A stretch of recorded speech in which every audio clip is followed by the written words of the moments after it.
మాకు గవర్నమెంట్ టీచర్స్గా తెలిసిన దానికంటే ముందుగా భద్రరావు సార్ ఏమో గుళ్ళో ప్రవచనాలు చెప్తారు, వెంకటేశ్వరరావు మాస్టర్ ఏమో గుళ్ళో భక్తి పాటలు పాడతారు, సాయిబాబా మాస్టర్, భవాని మేడం వీళ్ళంతానేమో అపారమైన భక్తులు.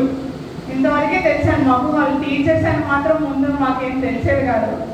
ఫస్ట్ సాయిబాబా మాస్టర్ మాకు టీచర్గా తెలిసింది మాత్రం స్పోకెన్ ఇంగ్లీష్ క్లాస్లో. నేను అప్పటికి 4th క్లాస్ ఏమో చదువుతున్నాను. ఆయన చెప్పింది అర్థం చేసుకునేంత వయసు నాకు లేదు.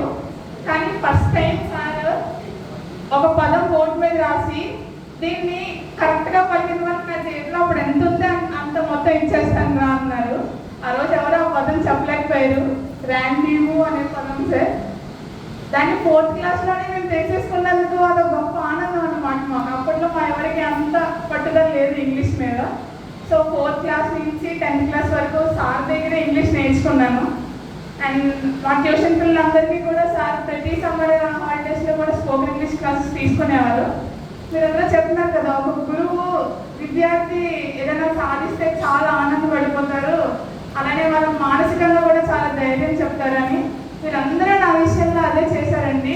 నాకు చాలా సపోర్టివ్గా ఉన్నారు. నాకు ఏ రకమైన సపోర్ట్ కావాలంటే ఆ రకమైన సపోర్ట్ నాకు ఇచ్చి ఇప్పుడు నా వరకు నన్ను ముందుకు నడిపించారు. వీరందరూ నాకు చాలా సపోర్ట్ చేశారు. అంటే నేను కష్టపడకుండా దొరికేసిన ఆస్తి అనమాట నాకు వీళ్ళంతా. నేనేం కష్టపడలేదండి, నాకు వీళ్ళందరూ దొరికేశారు. ఆ దేవుడు నాకు ఎందుకో ఇచ్చాడు. నేను చాలా లక్కీయెస్ట్ పర్సన్ అనిపిస్తుంది. అంత మంచి వాళ్ళందరూ నాకు దొరికేశారు అనమాట.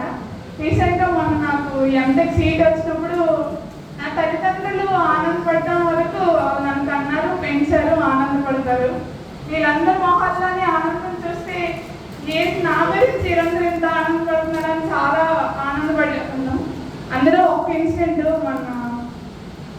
మన భవానీ గ్రీన్సర్ గారు మడేలా ఐఐటీలో సీట్ వచ్చిందంటే బాగా గట్టిగా పట్టుకొని నాకు చాలా ఆనందం వచ్చేస్తుంది, నీకు సీట్ వచ్చిందని అందరికీ చెప్పేస్తున్నాను, నాకు ఎంత ఆనందం వచ్చేస్తుందో అంటారు.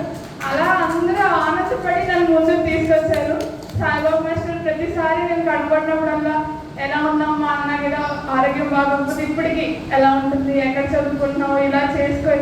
అందరూ కూడా నా పార్ట్లో నా వెన్నంటూ ఉండి నన్ను నడిపించారు.